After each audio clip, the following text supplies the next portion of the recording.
الحمد لله رب العالمين والعاقبة للمتقين والصلاة والسلام على سيد المرسلين وعلى آله وأصحابه وأزواجه وذرياته وأتباعه وأهل بيته وعلماء أمته أجمعين، أما بعد، فأعوذ بالله من الشيطان الرجيم.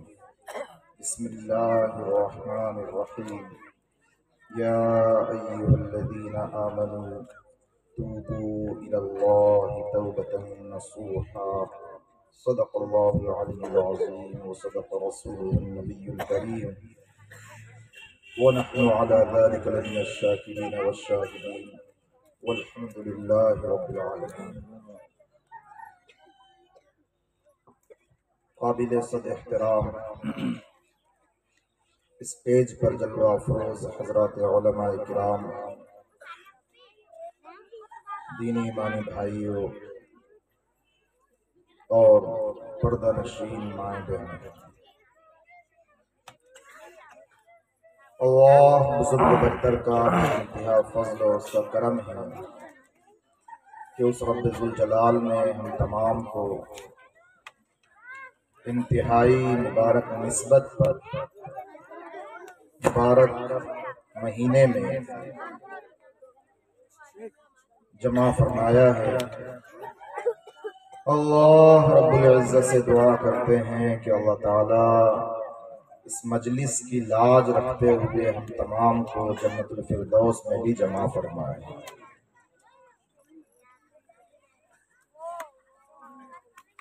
طلباء اور طالبات نے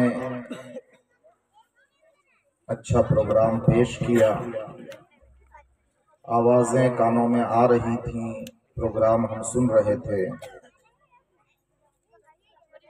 قراءت، نعتیں، نظمیں، دعائیں، حدیثیں، بہت کچھ بچوں نے بچیوں نے پیش کیا ہے، سن کر بڑی خوشی ہوئی۔ اللہ تعالیٰ ان بچوں کی محنتوں کو، آپ حضرات کی قربانیوں کو، اور سب سے زیادہ ان کے استاذ محترم کی محنتوں کو بے انتہا قبول فرمائے۔ آپ کے اس مکتب کو اور آپ کے گاؤں کے ہر گھر کو ترقیات سے مالا مال فرمائے، اور اللہ تبارک و تعالیٰ ایک اور نیک بن کر زندگی گزارتے رہنے کی توفیق عطا فرمائے۔ اسٹیج پر بچے کا آ جانا، پروگرام پیش کر دینا بہت ہمت اور محنت کی بات ہے۔ استاذ نے محنت بھی کی ہوتی ہے بچوں پر، تب جا کر وہ کچھ کہنے کے قابل بنتا ہے، اور بچوں نے محنت بھی کی ہوتی ہے، تب جا کر وہ اسٹیج پر آتے ہیں۔ ہمت اور حوصلہ بھی دکھانا ہوتا ہے۔ ابھی دیکھا وہ طالب علم ماشاءاللہ کتنے اچھے انداز میں اشعار پڑھ رہا تھا اور اپنے معافی ضمیر کو ادا کر رہا تھا۔ اللہ تعالیٰ نے کتنی اچھی آواز سے اسے نوازا ہے، مستقبل کا بہترین قاری بنے گا انشاءاللہ، نعت خواں بنے گا۔ اور اس سے جیوتی نگر مدرسے کی محنتوں کا بھی اندازہ ہوتا ہے کہ وہاں بچوں کو کس طرح سے تراشا جا رہا ہے، انہیں کیسا کام کا بنایا جا رہا ہے۔ اللہ تعالیٰ نظر بد سے حفاظت فرمائے۔ لیکن کہیں کہیں ہچکچاہٹ بھی ہو جاتی ہے۔ تقریر کرنے والا طالب علم ایک جملہ بھول گیا تھا، اس نے وما علینا الا البلاغ المبین کہہ دیا، اور اس کے بعد پھر کہہ رہا تھا، میں اسی پر اپنی تقریر ختم کرتا ہوں، پھر کہہ رہا تھا وما علینا الا البلاغ المبین۔ یہ بڑے جگر کی بات ہوتی ہے، اسٹیج پر آنا اتنا آسان نہیں ہوتا ہے۔ یہ شجال پور آپ کے قریب میں ہی ہے، کوئی زیادہ دور نہیں ہے۔ شجال پور کی ایک بات آپ کو بتلاتا ہوں کہ مصلی پر کھڑا ہونا، 2 رکعت نماز پڑھا دینا بھی کتنے ہمت اور جرأت کی بات ہوتی ہے۔ یہاں شجال پور میں ایک بابا تھے، اللہ کو پیارے ہو گئے۔ حقیقی واقعہ آپ کو بتلا رہا ہوں، سچا واقعہ بتلا رہا ہوں، فرضی نہیں ہے۔ فجر کی نماز میں امام صاحب وہاں موجود نہیں تھے، وہ اس دن اپنے گاؤں گئے ہوئے تھے۔ تو ایک بابا نے فجر کی نماز پڑھائی، فجر کی پہلی رکعت پڑھا دی، اللہ اکبر کہہ کر نیت بندھوا دی، سورہ فاتحہ پڑھا دی، جو سورت انہیں آتی تھی وہ سورت پڑھا دی، رکوع سجدے کروا دیے۔ دوسری رکعت میں کھڑے ہو گئے، دوسری رکعت میں بھی سورہ فاتحہ سورت پڑھا دی، رکوع کرا دیا، قوما کروا دیا، اور دونوں سجدے کروا دیے۔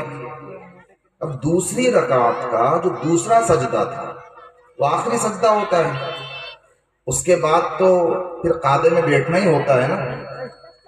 ارے بھائی فجر کی نماز یہاں بھی ایسے ہی پڑھتے ہوں گے نا، ہمارے یہاں تو ایسے ہی پڑھتے ہیں کہ فجر کی نماز جب پڑھی جاتی ہے، ارے پڑھتے ہیں نا، ایسے ہی پڑھتے ہیں نا۔ یہ نوجوانوں سے پوچھتا ہوں، ایسے ہی پڑھتے ہیں بھائی؟ ارے نوجوانوں فجر کی نماز ایسے ہی پڑھتے ہیں؟ سچی بتا رہے ہیں ایسے ہی پڑھتے ہیں؟ جا کر دیکھا کبھی فجر کی نماز میں جا کر دیکھا ایسے ہی پڑھتے ہیں کہ نہیں؟ اچھا، یہ بچوں کو تو ماشاءاللہ پتا ہے، ان کے اساتذہ نے یاد کروا رکھا ہے۔ مسئلہ تو نوجوانوں کا ہے، بچوں پر امام صاحب کا ڈنڈا مسلط رہتا ہے، اور بزرگوں کو نیند آتی نہیں ہے۔ بہو اور بیٹے بھی سوچتے ہیں کہ یہ تہجد کے وقت سے ہی مسجد میں چلے جائیں تو اچھا ہے۔ مسئلہ تو جوانوں کا ہے نا، مسئلہ تو ان جوانوں کا ہے، اس لیے جوانوں سے پوچھ رہا ہوں کہ فجر کی نماز ایسے ہی پڑھتے ہیں؟ دوسری رکعت میں دوسرے سجدے کے بعد قعدے میں بیٹھا جاتا ہے، قعدے میں بیٹھتے ہیں۔ اب وہ باوا پہلی مرتبہ مصلی پر کھڑے ہوئے تھے، فجر کی نماز تھی، وہ انہیں بآواز بلند اللہ اکبر کہہ کر بیٹھنا بھی تھا اور لوگوں کو بھی بٹھانا تھا۔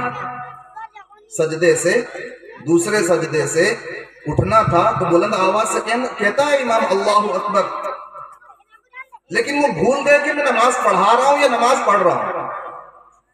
تو دوسری رکعت کے دوسرے سجدے سے وہ چپ چاپ اللہ اکبر کہتے ہوئے دھیرے سے اللہ اکبر کہہ کر قعدے میں بیٹھ گئے۔ ارے بات سمجھ میں آ رہی؟ اب پیچھے والے جو مقتدی حضرات تھے 3 مرتبہ سبحان ربی الاعلیٰ کہہ لیا، آواز سنائی نہیں تھی، اس لیے کہ بابا نے بلند آواز سے کہا ہی نہیں تھا۔ چلو 2 بار اور سبحان ربی الاعلیٰ کہہ لو، 5 بار ہو گیا، لیکن آواز پھر بھی آئی نہیں، 2 بار اور کہہ لو، 7 بار ہو جائے گی۔ 7 مرتبہ سبحان ربی الاعلیٰ پڑھ لیا، پھر بھی آواز نہیں آئی، اس لیے کہ بابا تو بیٹھ چکے تھے۔ اور 2-4 مرتبہ اور پڑھ لیا، لیکن آواز آنے کو تیار ہی نہیں۔ اب بابا آرام سے بیٹھے ہیں اور التحیات للہ والصلوات والطیبات السلام علیکہ ایھا النبی پورا تشہد پڑھ ڈالا، اور سب کہاں ہیں؟ سجدے میں۔ پیچھے والے سوچ رہے ہیں کہ آج تو بابا کی روح سجدے میں پرواز کر گئی۔ انہوں نے التحیات مکمل کر لی، پیچھے والے سجدے میں درود شریف پڑھنا شروع کر دیا، اللہم صلی علی محمد پوری پڑھ لی، اور پیچھے والے سجدے میں اللہم بارک پڑھنا شروع کیا اور اللہم بارک کو مکمل ختم کر لیا، اور پیچھے والے سجدے میں اللہم انی ظلمت نفسی ظلما کثیرا۔ وہ کہہ رہا ہے کہ ظلم کثیر کیا، اور کیا پتہ کہ اب بھی ظلم ہی کر رہے ہیں۔ پیچھے والے سجدے میں وہ پوری دعائیں معصورہ پڑھ ڈالی، اور پیچھے والے سجدے میں، اور دھیرے سے السلام علیکم ورحمۃ اللہ کہا، تب بھی پیچھے والے، اور دھیرے سے ادھر السلام علیکم ورحمۃ اللہ کہا، تب بھی پیچھے والے سجدے میں۔ اب جو پلٹ کر دیکھا کہ سب سجدے میں پڑے ہوئے ہیں تو وہ بولے ارے اٹھو نہ رے، پڑے کائے کو؟ پیچھے والے سوچ رہے کہ بابا کی روح پرواز کر گئی، اور بابا آرام سے التحیات درود شریف دعائیں معصورہ پڑھ کر سلام پھیر کر بیٹھ گئے۔ تو مصلی پر کھڑا ہونا، اسٹیج پر آنا اور کچھ ہمت اور جرأت کے ساتھ سنا دینا، یہ اتنا آسان نہیں ہوتا ہے۔ اس میں طالب علم کی محنت بھی شامل ہے، آپ حضرات کی قربانیاں اور پابندیاں بھی شامل ہیں، اور ان کے اساتذہ کرام کی محنتیں، قربانیاں اور دعائیں، یہ سب چیزیں اس میں شامل ہیں، تب جا کر کوئی بچہ جس کو الف با بھی نہیں آتا تھا وہ بولنے کے قابل بنتا ہے، کچھ بولتا ہے، پڑھتا ہے، سنا دیتا ہے، جس سے دل خوش ہوتا ہے، اور آپ پھر اسے انعامات سے نوازتے ہیں۔ اللہ تعالیٰ ان بچوں کو بہترین دین کا خادم بن کر، انسانیت کا خادم بن کر، پوری مانوتا کا خادم بن کر، سیوک بن کر زندگی گزارنے کی توفیق عطا فرمائے۔ ان بچوں کو ماں باپ کے لیے آنکھوں کی ٹھنڈک بنائے، اور ہم سب کے لیے دنیا اور آخرت میں نجات کا ذریعہ فرمائے۔ میرے بھائیوں، راستے دو طرح کے ہوتے ہیں، ایک اچھائی کا راستہ ہوتا ہے اور ایک برائی کا راستہ ہوتا ہے۔ بہت آسان انداز میں بات سمجھانے کی کوشش کر رہا ہوں۔ دو طرح کے راستے ہوتے ہیں، ایک اچھائی کا راستہ ہوتا ہے اور ایک برائی کا راستہ ہوتا ہے۔ اچھائی کے راستے پر چلنے والوں کو اچھا، نیک، ایماندار، شریف کہا جاتا ہے، مانا جاتا ہے، اور برائی کے راستے پر چلنے والوں کو بدکار، بدنام اور برے لوگوں سے یاد کیا جاتا ہے۔ اب آپ بتلائیں کہ ہم کو کس راستے پر چلنا چاہیے؟ اچھے راستے پر چلنا چاہیے، اچھا بننا چاہیے، اور اچھے انسان کو لوگ اچھائی کے ساتھ یاد بھی رکھتے ہیں، یہاں تک کہ آقا جناب محمد الرسول اللہ صلی اللہ علیہ وسلم نے تو ہمیں یہاں تک تعلیم دی ہے کہ اپنے مرنے والوں کی اچھائیاں بیان کریں، مرنے والوں کی اچھائیاں بیان کرنے کو کہا، اذکروا محاسن موتاکم، مرنے والوں کی بھی اچھائیاں بیان کریں۔ وہ برا تھا، اس میں کوئی برائی تھی، اسے دبا دو، اسے دبا دو، اسے چھپا دو، اس لیے کہ یوں فرمایا آقا علیہ السلام نے، جس نے کسی مسلمان کا عیب چھپایا، اللہ تبارک و تعالی دنیا اور آخرت دونوں جہاں میں لوگوں کی نظروں سے اس کے عیبوں کو چھپاتا ہے، دنیا میں بھی چھپاتا ہے اور آخرت میں بھی چھپائے گا۔ تو اور یہاں تک بھی فرمایا، آپ کو بتلاؤں اس لیے کہ عام طور پر یہ ہوتا ہے گاؤں میں، قصبوں میں، کہ میت کو غسل دینے والوں کی بڑی کمی ہوتی ہے۔ غسل دینے والے مردوں میں بھی کم ہوتے ہیں، عورتوں میں اور بھی زیادہ کم ہوتی ہیں۔ کوئی ایک آدھ باجی ہوتی ہیں، کوئی آقا ہوتی ہیں، عالمہ معلمہ ہوتی ہے، یا مومنہ کورس کر کے آئی ہوئی ہوتی ہے، یا اللہ کے راستے میں گئی ہوئی ہوتی ہے، اور وہ پورے گاؤں کی خواتین کو جس کا بھی انتقال ہو جائے اسے غسل دینے کی خدمت انجام دے رہی ہے۔ اپنے مسجد کے اماموں سے، مقامی علماء سے میت کو غسل دینے کا طریقہ بھی سیکھیں، اور کوئی مشکل کام نہیں۔ ہمیں نہانا آتا ہے تو نہلانا بھی آتا ہے، اگر ہمیں خود نہانا نہیں آتا، اپنا غسل اتارنا نہیں آتا، تو پھر میت کو نہلانا بھی نہیں آئے گا۔ جیسا ہم اپنے آپ میں زندگی میں نہاتے ہیں، بس سیم اسی طریقے سے بہت معمولی سے فرق کے ساتھ وہ میت کو نہلانے کا طریقہ ہوا کرتا ہے۔ حدیث شریف میں آتا ہے کہ جو میت کو غسل دیتا ہے اور اس کا عیب چھپاتا، کوئی عیب نظر آ گیا، جسم میں کسی طرح کی کوئی خرابی، کوئی کمی، کوئی سڑان، کوئی بدبو، کہیں پر کوئی گھاؤ، یا چہرے کا سیاہ ہو جانا، یا کسی طرح کا کچھ اور چینجز نظر آتا ہے اور اسے چھپاتا ہے، تو اللہ تبارک و تعالی 40 مرتبہ، یعنی 40 بڑے بڑے گناہوں کو اللہ تعالیٰ اس کے معاف فرماتا ہے۔ اور جو کفن پہناتا ہے، اللہ تبارک و تعالیٰ اس کے لیے ریشم اور حریر کے لباس کا انتظام فرماتا ہے۔ تو یہ اتنے فضیلت والے کام ہیں۔ تو میت کو غسل دینے کا جو طریقہ ہوتا ہے وہ بھی ہمیں سیکھنا چاہیے علماء اکرام کے پاس بیٹھ کر۔ تو میں یہ عرض کر رہا ہوں کہ 2 طریقے ہوا کرتے ہیں، ایک اچھا طریقہ ہوتا ہے، اچھا راستہ ہوتا ہے، اور ایک برا راستہ ہوتا ہے۔ ہمیں یہ تعلیم دی گئی کہ مرنے والوں کی بھی اچھائیاں بیان کریں، برائیوں کو چھپاؤ۔ جب مرنے والوں کے بارے میں یہ کہا گیا ہے تو زندوں کے بارے میں تو بطریق اولا ہوگا کہ اپنے زندہ بھائیوں کی اچھائیاں بیان کرو، برائیوں سے زبانوں کو روکو، اس لیے کہ برائی جب انسان کر رہا ہوتا ہے اور برائی کرتے کرتے عام طور پر انسان جھوٹ بولنے لگتا ہے۔ حدیث شریف میں آتا ہے کہ جب انسان جھوٹ بولتا ہے تو اس جھوٹ سے ایسی بدبو پیدا ہوتی ہے کہ اس بدبو کی وجہ سے وہ فرشتہ جو اس کے ساتھ تھا وہ تقریباً 1 میل دور بھاگ جاتا ہے۔ جیسے ہمیں بدبو آ رہی ہوتی ہے، ہم اپنی ناکیں بند کر لیتے ہیں، تیزی کے ساتھ گزر جاتے ہیں۔ یقین مانیے میرے بھائیوں، پیارے نبی صلی اللہ علیہ وسلم نے فرمایا ہے کہ جھوٹ کی وجہ سے بدبو پیدا ہوتی ہے، بدبو پیدا ہوتا ہے۔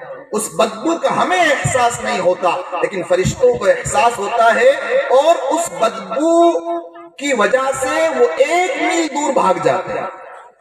تو مرنے والوں کی اچھائیاں بیان کرو، زندوں کی اچھائیاں بیان کرو، بچوں کی اچھائیاں بیان کرو، بیوی بچوں کی اچھائیاں بیان کرو، اپنے ماں باپ کی اچھائیاں ذکر کرو۔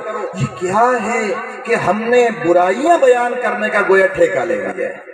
جھوٹ ہماری زبانوں پر آ جاتا ہے، غیبتیں ہماری زبانوں پر آ جاتی ہیں، تہمتیں ہماری زبانوں پر آ جاتی ہیں، الزام تراشیاں ہماری زبانوں پر آ جاتی ہیں، گالم گلوچ ہماری زبانوں پر آ جاتے ہیں۔ آقا تو فرما رہے ہیں کہ اپنے مرنے والوں کی بھی اچھائیاں بیان کرو۔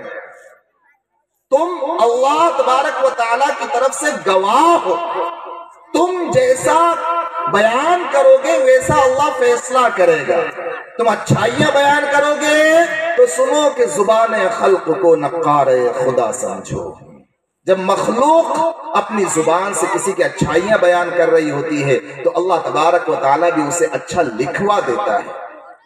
تو 2 طریقے ہوتے ہیں زندگی گزارنے کے۔ ایک اچھا طریقہ ہوتا ہے جو نبیوں والا طریقہ ہے، جو ولیوں والا طریقہ ہے، جو اتقیاء اور صلحاء والا طریقہ ہے، اور دوسرا برا راستہ ہوتا ہے جو شیطان والا راستہ ہوتا ہے۔ اچھائی کو اور اچھے لوگوں کو ہر کوئی پسند کرتا ہے، وہ کسی بھی دھرم سے تعلق رکھنے والے، لیکن اچھائی کو اور اچھے لوگوں کو ہر کوئی دل سے لائک کرتا ہے، پسند کرتا ہے، اور برائی کو اور برے لوگوں کو ہر کوئی ڈس لائک کرتا ہے، ناپسند کرتا ہے۔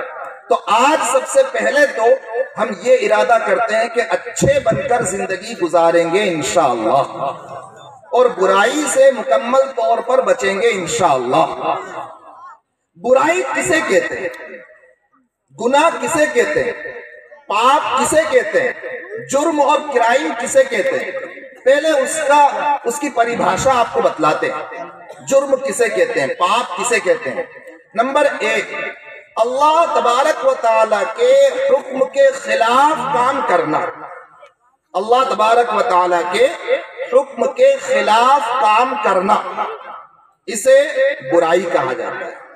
نمبر 2، پیارے نبی آقا جناب محمد الرسول اللہ صلی اللہ علیہ وسلم کی سنت کے خلاف کام کرنا، اس کو برائی کہا جاتا ہے۔ اور نمبر 3، اپنی طرف سے دین میں کوئی چیز ایجاد کرنا، اپنی طرف سے دین میں کوئی نئی چیز ایجاد کر دینا، اس کو برائی کہا جاتا ہے، بدعت کہا جاتا ہے، گناہ کہا جاتا ہے۔ تو گناہ کس کو کہتے ہیں سمجھ میں آ گیا؟ اللہ تعالیٰ کے حکم کے خلاف کام کرنا گناہ ہوتا ہے، پیارے نبی صلی اللہ علیہ وسلم کی سنت کے خلاف کام کرنے کو گناہ کہتے ہیں، اور دین میں اپنی طرف سے کوئی نئی چیز ایجاد کرنا اس کو گناہ کہا جاتا ہے۔ اور اللہ تبارک و تعالیٰ نے ہم تمام کو گناہ سے بچنے کا حکم دیا ہے، مردوں کو بھی حکم دیا ہے اور عورتوں کو بھی حکم دیا ہے۔ تو ہم آج سب کے سب مل کر یہ پختہ ارادہ کرتے ہیں کہ گناہوں سے بچ کر زندگی گزاریں گے انشاءاللہ، اور نیکی والے راستے پر لگے رہیں گے مرتے دم تک انشاءاللہ۔ اب گناہ کی تاثیر کیا ہوتی ہے؟ گناہ کی تاثیر کیا ہوتی ہے وہ سمجھیے گا، دماغ کو حاضر رکھیے گا اور سمجھنے کی کوشش کیجیے گا تاکہ ہمارے لیے عمل کرنا آسان ہو۔ گناہ کی تاثیر کیا ہوتی ہے؟ دیکھیے کتابوں میں لکھا ہے کہ گناہ کی تاثیر ندامت ہے، گناہ کی تاثیر ندامت، پچھتاوا، اور نیکی کی تاثیر سلامتی ہے۔ گناہ کی تاثیر ندامت ہے، پچھتاوا ہے، اور نیکی کی تاثیر سلامتی ہے۔ ایک انسان سارے دروازے بند کر کے، ساری کھڑکیاں بند کر کے، سارے پردے لگا کر، سارے لوگوں سے چھپ کر، اپنے ماں باپ سے چھپ کر، اپنے بھائی بہن سے چھپ کر، بیوی بچوں سے چھپ کر، کتنی ہی تنہائی میں، کوئی اسے روکنے ٹوکنے والا نہیں، کوئی اسے منع کرنے والا سمجھانے والا نہیں، من مرضی کے مطابق، خواہش کے مطابق کوئی انسان اگر گناہ کر لے، کتنی ہی اچھی جگہ پر جا کر، کتنے ہی بہترین ہوٹل میں جا کر، کتنے ہی عالیشان بنگلے میں جا کر، کتنی ہی تنہائی میں جا کر، کتنا ہی روپیہ پیسہ خرچ کر کے اگر انسان گناہ کرتا ہے تو 100% پکی بات ہے کہ ایک نہ ایک وقت ایسا آئے گا کہ اس گناہ پر اس کو ندامت اور پچھتاوا ہوگا۔ جوانی کے جوش میں آ کر انسان نے گناہ کر لیا، بہکاوے میں آ کر انسان نے گناہ کر لیا، تنہائی کا فائدہ اٹھا کر گناہ کر لیا، مجبوری کا فائدہ اٹھا کر گناہ کر لیا، کسی کی غربت کا فائدہ اٹھا کر گناہ کر لیا۔ اللہ تعالیٰ نے تجھے مال دیا تھا، اس کا ناجائز استعمال کر کے گناہ کر لیا۔ کوئی تیرے پڑوس میں رہنے والی تھی اور اس کی مجبوری کا فائدہ اٹھا کر، اس کے اکیلے پن کا فائدہ اٹھا کر، اس کی غربت کا فائدہ اٹھا کر، اور اس کی بے بسی اور لاچاری کا فائدہ اٹھا کر، اے انسان تو نے گناہ کر لیا، لیکن یقیناً مہینے بھر بعد، 2 مہینے بعد، 4 مہینے بعد، سال بھر بعد شب برات آئے گی، شب قدر آئے گی، رمضان مبارک آئے گا، رحمت کا عشرہ آئے گا، مغفرت کا عشرہ آئے گا، آپ سے خلاصی کا وقت آئے گا۔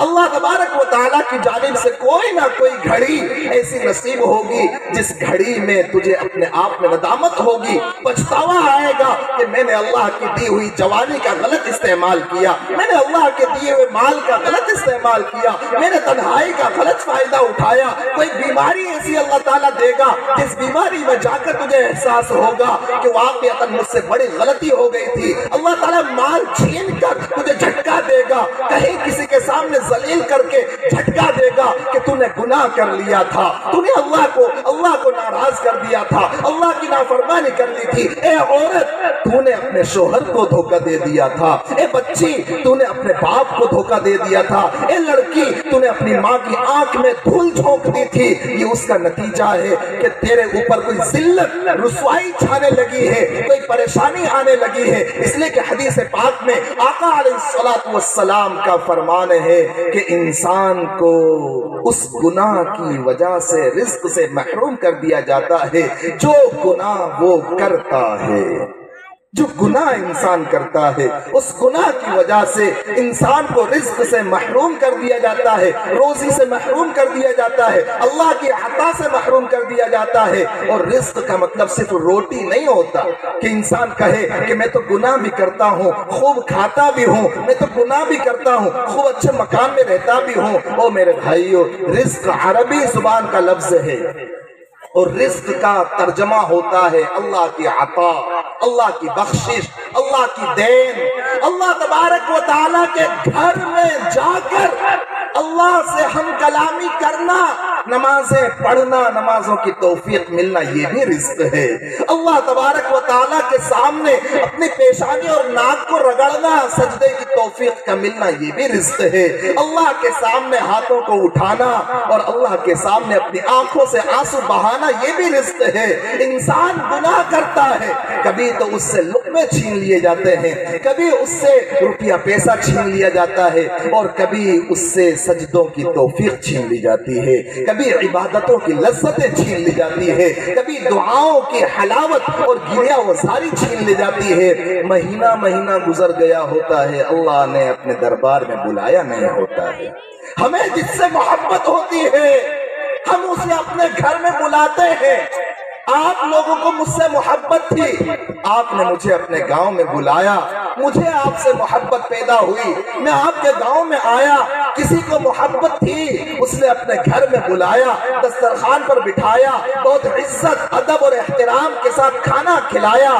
جسے محبت ہے وہ بار بار اپنے گھر میں بلاتا ہے، پہلی مرتبہ بلانے کے بعد وہ پہنچاتا نہیں، اس سے پہلے کہہ دیتا ہے کہ حضرت پھر تشریف لانا، جب بھی ادھر سے گزرے تو ہمارے گھر آئیے گا، ہمارے غریب خانے پر تشریف لائیے گا۔ محبت ہوتی ہے، انسان اپنے محلے میں بلاتا ہے، انسان اپنے گھر پر بلاتا ہے، ایک مرتبہ بلایا پھر کہا دوبارہ تشریف لائیے گا، دو مرتبہ بلایا پھر کہتا ہے پھر سے آئیے گا، بار بار بلاتا ہے، آ گیا تو جانے دینے کا من نہیں کر رہا ہوتا ہے۔ اللہ تبارک و تعالی جس سے محبت کرتا ہے اپنے گھر میں بلاتا ہے، بار بار بلاتا ہے۔ او بندے تو صبح میں آیا تھا، مجھے تجھ سے محبت ہے، ظہر میں پھر آ جا۔ او بندے مجھے تجھ سے محبت ہے، تو ظہر میں آیا تھا، عصر میں پھر آ جا۔ او بندے کہاں جاتا ہے؟ عصر سے مغرب کے درمیان وقت رہتا ہی کتنا ہے، تو تسبیحات پڑھتا رہے، مغرب کا وقت ہو جائے گا، میں تجھے اپنے گھر سے جانے دینا نہیں چاہتا۔ او بندے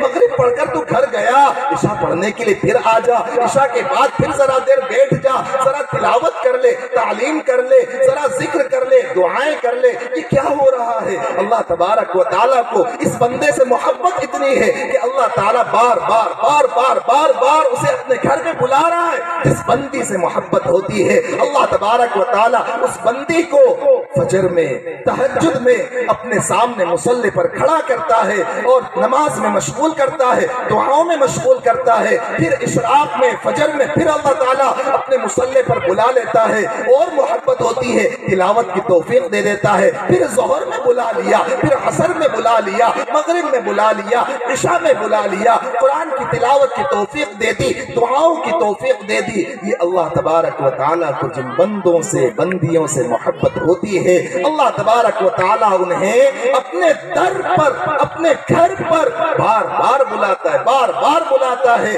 اللہ تعالیٰ کو محبت ہی اتنی ہوتی ہے۔ میرے بھائیوں، کبھی ہم نے سوچا تنہائی کا فائدہ اٹھا کر ہم نے کیسے کیسے گناہ کر لیے کہ اللہ تعالیٰ اپنے در سے ہمیں بھگا دیتا ہے، اپنے در پر ہمیں بلا نہیں رہا ہوتا ہے۔ ایک دن ہو گیا، دو دن ہو گئے، کچھ لوگ تو وہ ہوتے ہیں جنہیں پورا ہفتہ ہو گیا ہوتا ہے، پورا ہفتہ ہو گیا۔ جمعہ کے دن اللہ نے بلایا تھا، پھر واپس ایک ہفتہ گزرا، تب جا کر اللہ تعالیٰ بلا رہا ہوتا ہے۔ کبھی سوچا مجھ سے کتنے گناہ ہو گئے جن گناہوں کی وجہ سے اللہ تبارک و تعالیٰ کے در سے میں دور ہو گیا، اللہ کے گھر سے میں دور ہو گیا، اس لیے کہ بندے کو رزق سے محروم کر دیا جاتا ہے اس گناہ کی وجہ سے جس گناہ کا وہ ارتکاب کرتا ہے۔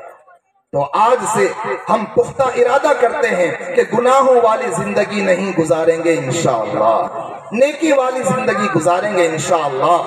گناہ کی تاثیر ندامت ہے، گناہ کی تاثیر پچھتاوا ہے، گناہ کر لیا، لیکن شب برات کا موقع آئے گا، شب قدر کا موقع آئے گا، دل میں شرم آئے گی، دل میں انسان کے ندامت آئے گی، پچھتاوا آئے گا کہ اللہ میں نے تنہائی میں گناہ کیا، مجبوری کا فائدہ اٹھایا، لیکن میں نے غلط کیا۔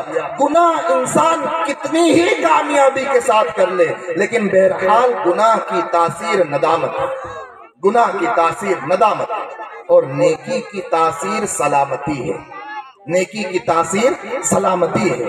نیکی کر کے انسان اللہ تبارک و تعالیٰ کی طرف سے سلامتی پاتا ہے، اچھائی کرے گا سلامت رہے گا، سلامتی میں آ جائے گا۔